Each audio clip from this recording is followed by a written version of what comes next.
Bom, aqui vamos falar um pouquinho sobre a experiência de 100 milhões de uns, tá, que a gente está vivendo, e como é que é o processo de transformação digital que a gente está utilizando na Globo. Tá? Então, só para dar um contexto, o Grupo Globo, né, ele é o quinto maior produtor de conteúdo mundial, ele é o 19º maior grupo de mídia do mundo, e, basicamente, né, o universo de pessoas que a Globo toca hoje são 100 milhões de pessoas. Tá? Então, se comparar com o Google, com o YouTube, o volume de pessoas é bastante próximo entre todos esses grandes players digitais do mercado. Tá? Então, aqui alguns números sobre os nossos alcances. Tá? Então, basicamente, a gente, na TV linear, a gente atinge por volta de 90 milhões de espectadores, tá? E na plataforma digital, complementarmente, 10 milhões de usuários únicos. Tá? E quando a gente acumula ao longo da semana e do mês, praticamente você chega a um impacto aqui de praticamente 180 milhões de pessoas, quando você compara com o universo de 200 milhões, né, de telespectadores possíveis, que é a população do Brasil. Diria que a cobertura hoje chega a quase a 90% da população. Tá? Então, é como se 90% de todos os brasileiros tivessem acesso Olá, ao Cláudio, conteúdo. tudo bem? Só um minutinho. Opa. Eu ia pedir para melhorar a experiência a nossa audiência, colocar em tela cheia. Está em tela do PowerPoint, não está em tela cheia. Aí a nossa audiência consegue ver as apresentações, inclusive ver ela passando também. Tá, deixa eu voltar aqui. Então.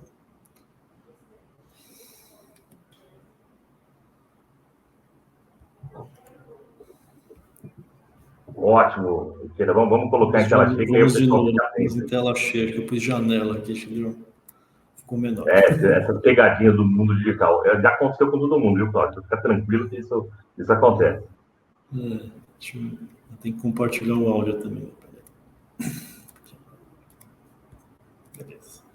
Foi? Legal. Vocês estão vendo minha tela, né? Daqui a pouco, acho que o pessoal da produção vai colocar agora. Tá bom. Funcionou? Agora sim. Tá bom. Então, a gente está falando em 92% aí de cobertura, né, de impacto em todos os usuários, né, da população brasileira.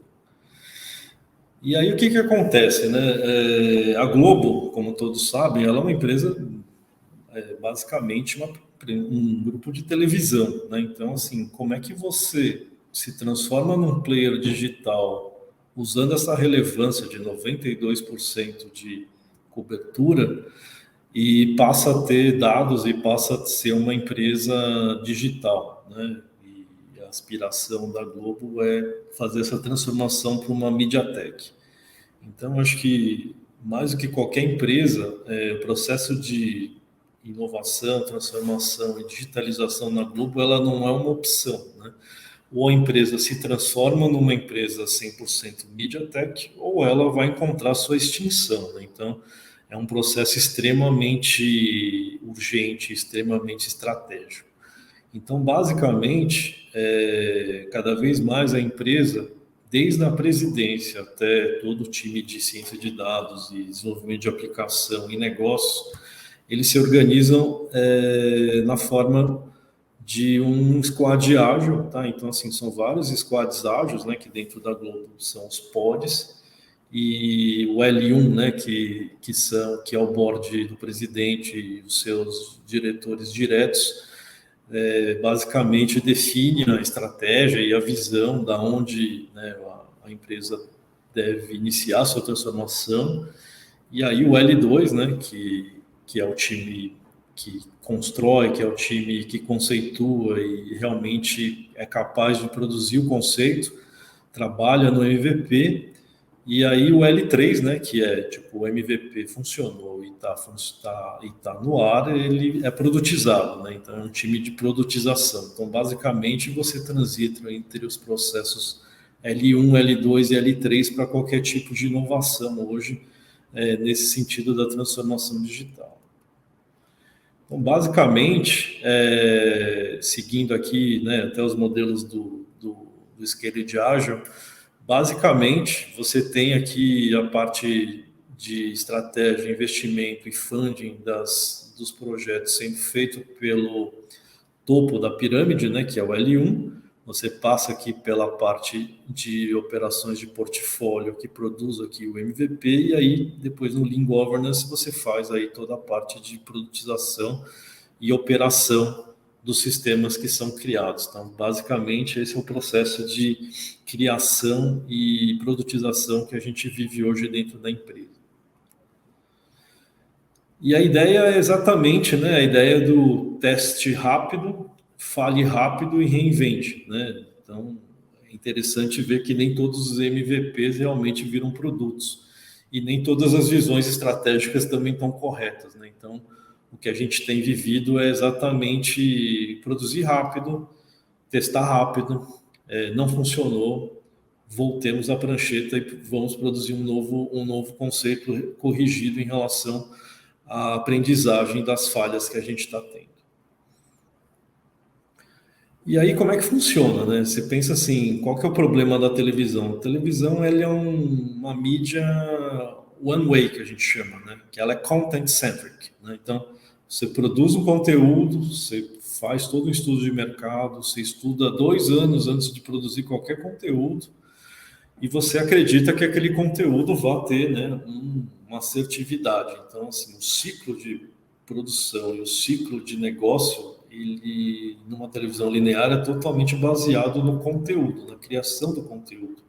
Então, hoje, dentro da empresa, né, os autores têm uma figura preponderante em relação a qualquer outra área.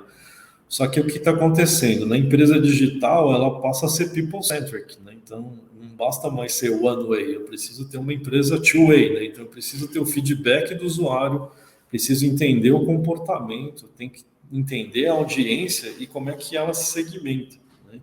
Então, aí vocês já começam a entender o projeto 100 milhões de uns, né? Então, assim, não existe um conteúdo que dê fit para 100 milhões de pessoas, existe sim 100 milhões de conteúdos pivotados que atendem às necessidades de 100 milhões de usuários individuais no seu limite. É óbvio que você clusterizando, você não vai ter 100 milhões de variantes, mas é provável que você tenha milhares de possibilidades de combinação de conteúdo e de interesse entre os usuários. E aí, qual que é a dificuldade? Até aí tudo ótimo, né? Temos procedimentos, temos metodologia, vamos usar o Scaled Agile, só que o que acontece? Como que você cria uma experiência uau? Né? Então, assim, parece fácil, né? Tipo, todo cientista de dados e todo desenvolvedor de software hoje imagina que o conhecimento está nos dados. Só que os dados é uma parte da história, né? Porque quando você lida com conteúdo, com um objeto, que é um asset, que é exatamente você criar algo que atinge o interesse das pessoas, existe uma questão chamada relevância, né? Então, se o conteúdo não for relevante, ele não vai atingir o coração das pessoas. E se ele não atingir o coração das pessoas, você não consegue a atenção. Então, o que acontece? Esse ciclo do uau é exatamente o segredo por fora da técnica, né? Então, aqui é onde entra, onde o meu departamento talvez seja um pouco diferente, né, de um departamento de dados normal, porque aqui entra antropologia, aqui entra estudo de emoções, que vai muito além, né? Você pensa, já li o livro dos 8 gatilhos mentais que atinge o ser humano e essa é a verdade única. Você descobre que não, né? Que a verdade é dinâmica e que conforme você vai apresentando os conteúdos, as pessoas vão interagindo com o conteúdo, ela vai tendo novas expectativas, né? Então, os gatilhos que você atinge com os conteúdos que você gera, elas mudam a cada ciclo. Então, como você monitora isso? Como você entende no digital para você conseguir recriar o linear de forma que o ciclo se feche? E essa é a grande complicação de uma empresa que trabalha, né, no mundo do entretenimento.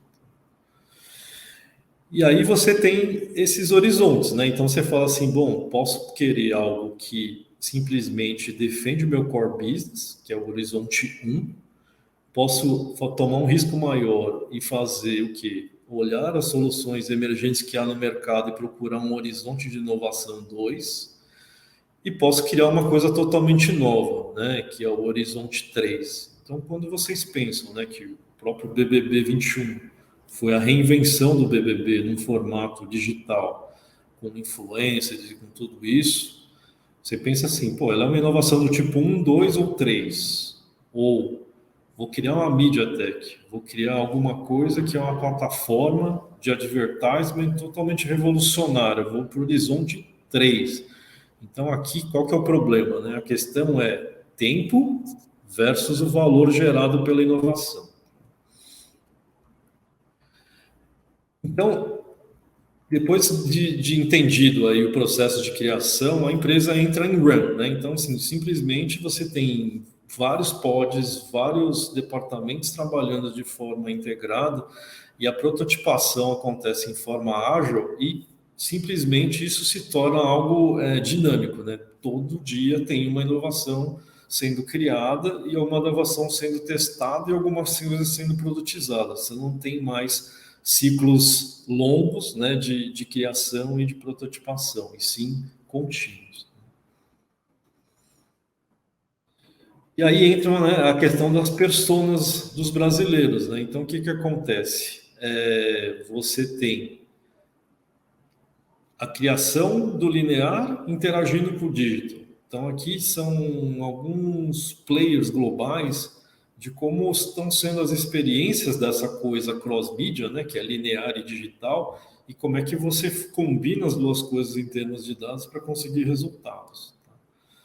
Então, aqui é uma visualização de como é que funciona dentro, né, de uma monitoração de audiência, quando você não monitora mais só a televisão. O roxinho é a TV, e o azulzinho é o VOD da BBC, tá? Então, a primeira coisa que é um mito é que o digital já é maior que o linear. Isso não é verdade, tá? O linear ainda atinge 80% de alcance em relação aos usuários únicos de uma empresa de mídia, e o digital atende por volta de 40%. Então, isso varia globalmente, né? Tem países como a França, que você já tem o linear caindo a 60%, e países como o Brasil, que o linear ainda orbita aqui igual a Inglaterra, de 80% a 90%. A gente chama da televisão da mídia canhão, né? Ela atinge o universo numa velocidade quântica. E o digital, ela é uma estratégia mais sniper, né? Então, assim, você vai atingir uma população mais digitalizada, mais jovem, porém, ela é totalmente segmentada. Você não atinge, né? As pessoas querem assistir os seus conteúdos nos horários e no comportamento dela. Não existe mais uma previsibilidade da onde e quando essas pessoas vão estar vendo esse conteúdo. E como é que faz isso? Você fala assim, olha, combinando todas as mídias, né? Você tem que traquear o cliente em todas as mídias sociais, em todos os tipos de device, inclusive, né, tecnologias de monitoração de Smart TV, de conteúdos de rádio, medição de áudio, identidade, marca d'água em som, tudo isso tem que ser combinado para você conseguir fazer uma medição multiplataforma.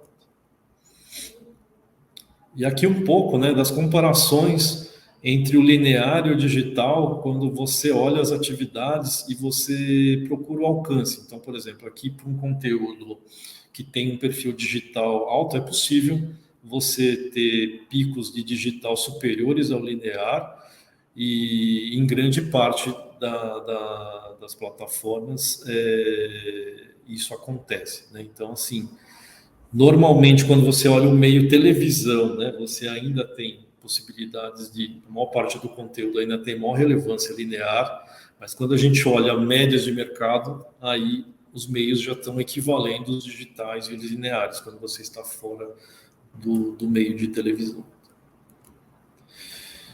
E aqui, como é que a gente mede, né, as audiências a gente já não mede mais só simplesmente a audiência linear com, né, o Ibope, com a Kantar, isso daí. A gente tem que monitorar todos os meios e você vai ver a relevância entre eles, né? Então você tem que entender a correlação entre a audiência linear e a audiência nos meios de mídia digital e social.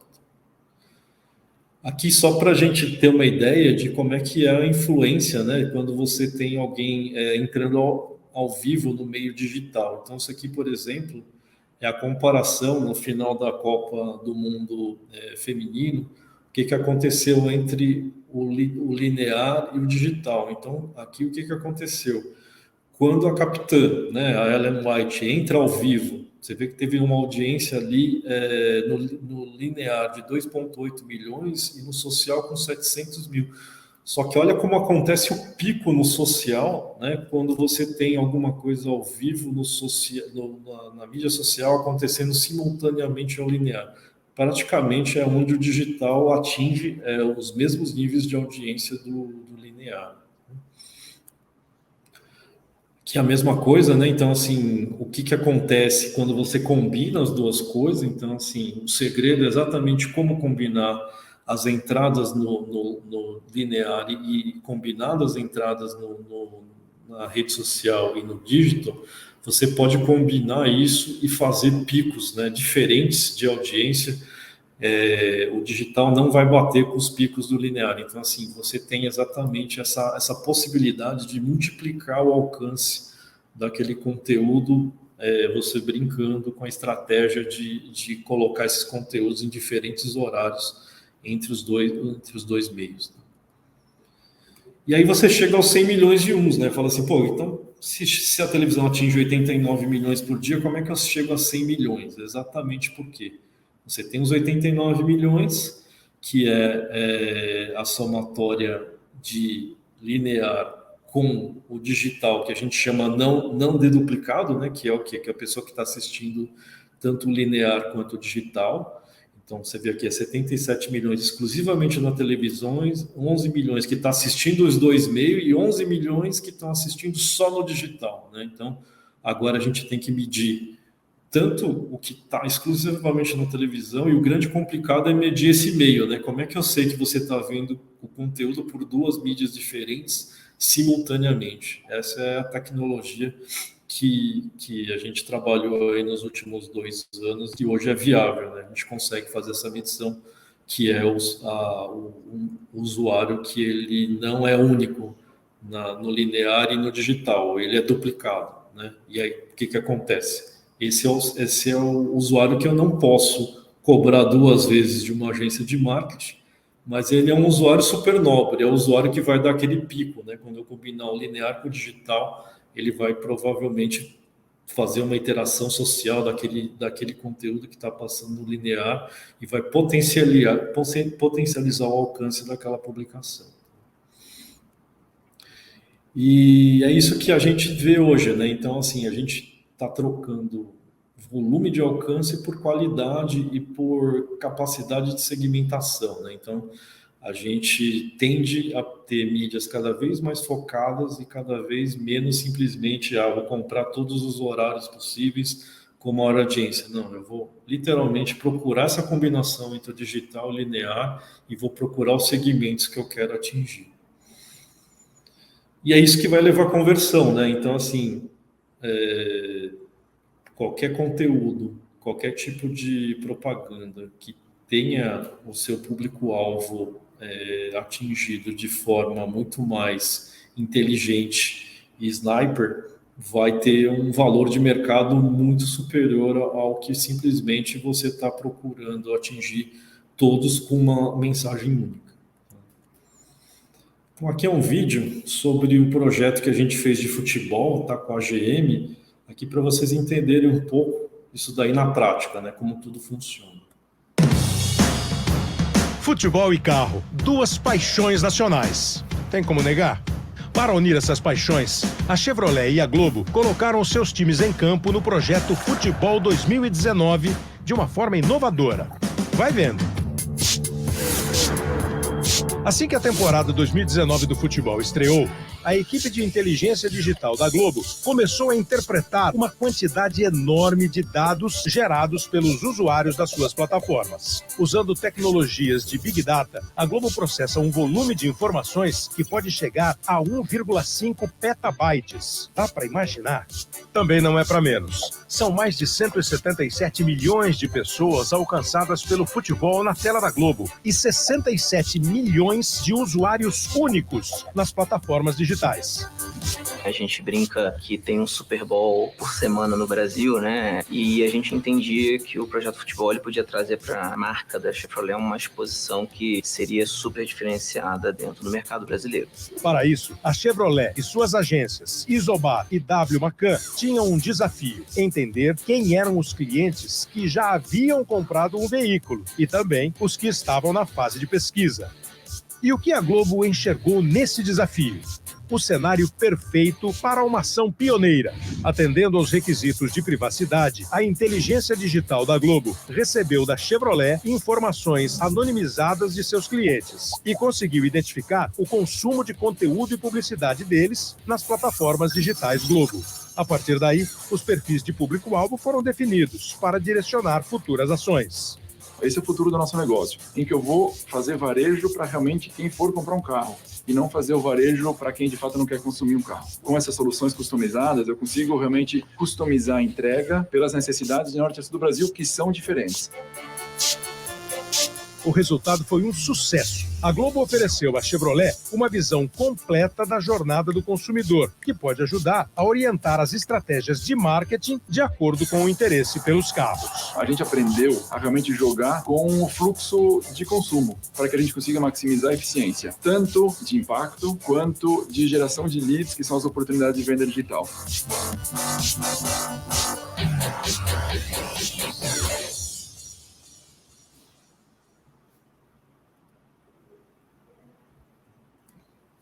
Bom, e por hoje era isso que eu tinha que compartilhar com vocês aqui no